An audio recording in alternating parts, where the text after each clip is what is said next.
let's talk about your story first with getting canceled, so people can understand what Comicsgate is and why they should hear your story, because I know a lot of people may not be familiar. Oh, sure. Where'd my pen go?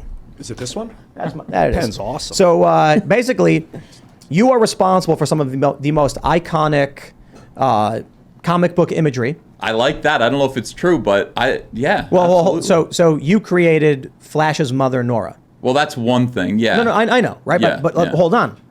The movie that's coming out, the Flash movie, Yeah. it's about him going back to save his mom, is it not? Right, I think It's the so, yeah. Flashpoint paradox. I guess. That's a major DC storyline. Right. Where the Flash, his mother was killed by Zoom, and then he wants to go back in time because he can run so fast he can do it. So this is a character you created, now so influential. There's a major, massive, blockbuster film about to be released.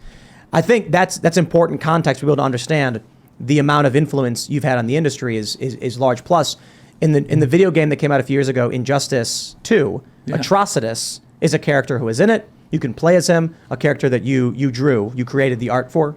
Yeah, I created the whole thing. I'll take 100% credit for Atrocitus. Yeah, I had the name. I said, this is so DC Comics, Atrocitus. It sounds great. So you actually created the character. Absolutely, yeah. And then one day you said, "Hey, everybody, I voted for Trump," and they came after you. Well, they knew I was a Republican. I mean, they did. I used to. I literally was the only elephant in the room all the time when I went to comic book conventions, and everybody looked at me weird. I would have friends. I would make friends with other professionals, and then I don't know. We'd spend a little time apart, and then the next time I'd see them, they'd go, "You voted for Bush?" And they'd have this look of disgust about them that I was like, yes, I'm a Republican. I voted for Bush. And then that was fine. I think the Obama years were great because, for me anyway, because I wasn't being persecuted.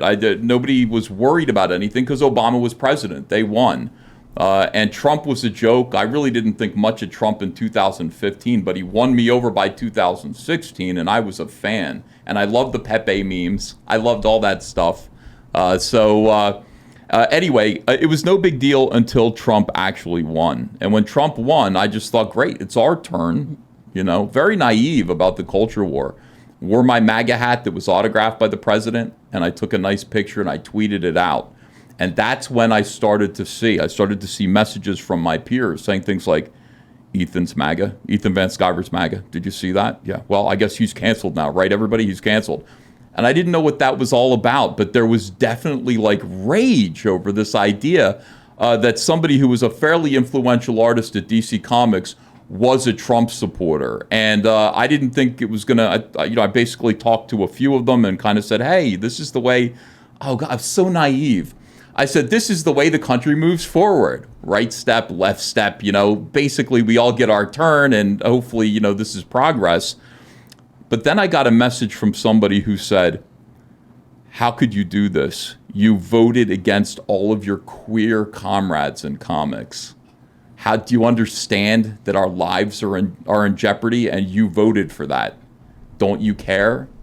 And I guess I wrote back to that person and I kind of said, I guess I don't care that much about that. I guess I have other priorities in my life than, we all have our different, issues that we vote on. Anyway, my response to that tweet or that private message got shared around to all my peers. And now everybody was furious with me because I'd basically invalidated the lives of my queer associates in comics. And then the final thing was I was persecuted. People were coming after me. I had a writer I was working with on Batman. I was doing Batman for a little while. This great guy named Greg Hurwitz. And he had a mutual friend. He had Jordan B. Peterson was his friend. And he kind of said, have you heard of this guy, Jordan Peterson? I said, yes, he's great, Well, he's seen your work. He likes it. He wants to know if you'll illustrate his upcoming book. And I was just like, well, if I do that, I'm going to get a whipping. I know it. That's going to be a big problem. I'm already on the verge of cancellation. I was terrified. My wife and I just had a baby who was diagnosed with autism. And so I needed my job. I really needed my job. But on the other hand, I had this conversation with Jordan Peterson where he said something that really impacted me. And I still think about this every single day. And it helps me step forward. It helps me take another step. He said, Ethan, I said, I'm scared. Dr. Peterson, I'm scared to illustrate your book. And he just said, Ethan, you can't let these mobbers back you into a corner. I wish I could do a Canadian accent for you. You can't let these mobbers back you into a corner. And I just thought to myself, you're damn right. You know, I'm going to illustrate your book. And so I did. I illustrated 12 Rules for Life. It turned out to be a #1 bestseller, and that was it. I have the, someone sent me the Korean version.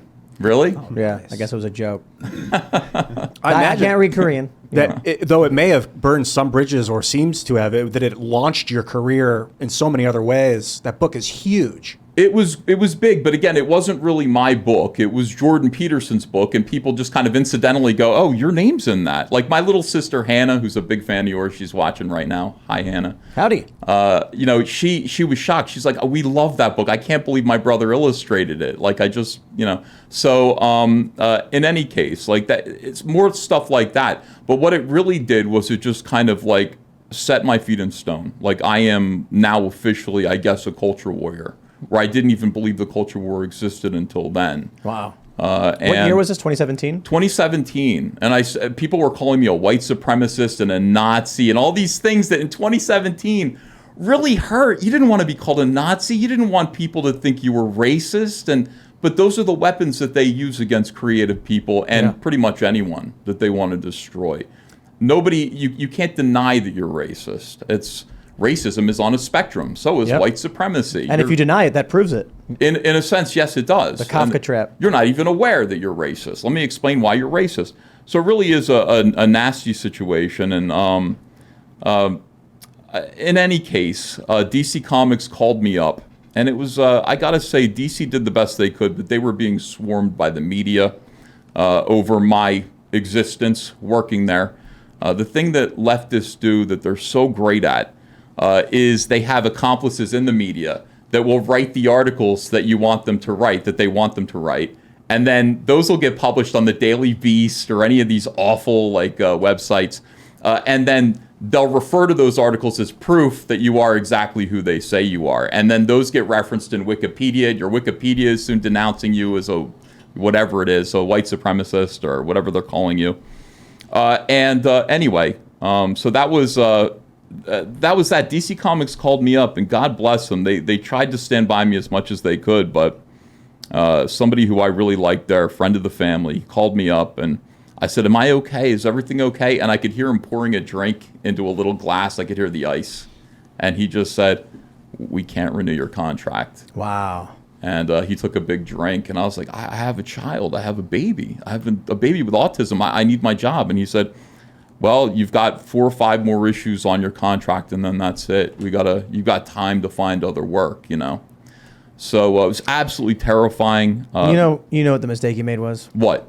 Well, you see what the left would have, what a leftist would have done? What? They would have immediately started yelling, "How dare you touch me!" You ever watch Fight Club? Yes. You know the scene where Edward Norton falls on the ground and starts punching himself in the face? Yeah. That's what the left does. Yeah. So then they walk out, and then people are like, "I saw him walk out with a black eye," and then you're like, "You're going to renew my contract." That's what they do. Cry bullies. Right. They say they accuse the boss of some kind of impropriety. They exploit the law, the EEOC, the labor rights and stuff like that. Whereas you, an honest guy, just went, "Well, I guess my contract's done. I guess I'll leave." Yeah, but one thing I don't like is when people use the word "can't."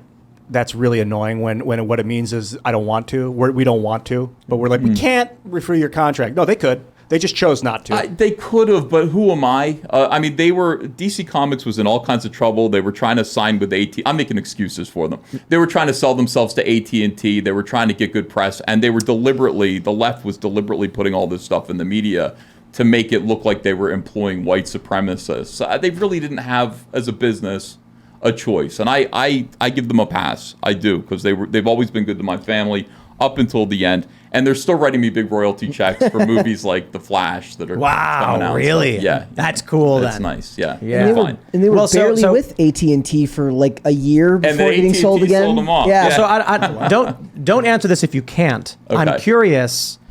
Maybe you can answer in a more general sense. So with the Flash movie, you're getting like a royalty from that somehow? I'll bet. Yeah. So I'm like, how does that? I want to avoid asking anything too personal, but I'm curious, like a comic book artist who sees their work turned into a movie, like what kind of money can they make from that? Is it like a big deal? Is it like you're going to buy a mansion, or is it like you might pay a phone bill? Oh. No, we bought our house from the Justice League royalties. So, Whoa, yeah. from the movie? Yeah. Wow. Yeah. Thanks for watching this clip from the Timcast IRL podcast. Hang out with us live Monday through Friday at 8 p.m. and become a member over at timcast.com for uncensored, members-only shows exclusive. Thanks for hanging out, and we'll see you all next time.